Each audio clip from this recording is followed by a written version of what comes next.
Thank you, Steve. There are few causes more important than protecting our children. It's obvious that a lot of people feel that way because New Yorkers have donated a lot of money to a special fund for that cause. But now the man who helped create that fund can't understand why the $1 million that is in the fund, administered by the state, is just sitting there, barely being used. It was 21 years ago that Sarah Ann Wood went missing from her home outside Utica. She has never been found.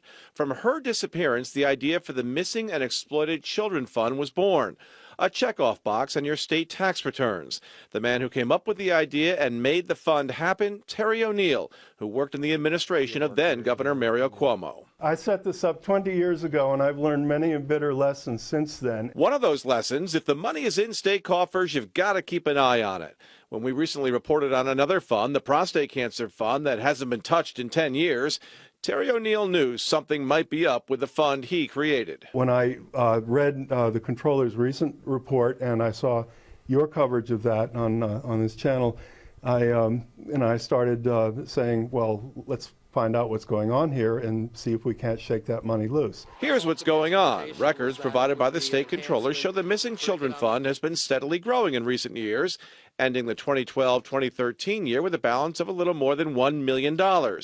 Yet only $64,000 was dispersed last year to help educate the public about the dangers facing children and to help protect and find our most precious resources. Back when we originally set this up, I just assumed that, oh, they get more money, they will do more things. And this is now the third time over the history of this fund that I've found out that the money's not being spent. So you want some answers? Oh, absolutely. The fund is administered by DCJS, the Division of Criminal Justice Services. Officials there say, nothing. I was promised information by Tuesday, but it never came. To have extra money coming into a state agency that already had an up-and-going program, this is extra money to do more with, the resources they already had on hand, and they're not doing anything with it, and that's just disgraceful.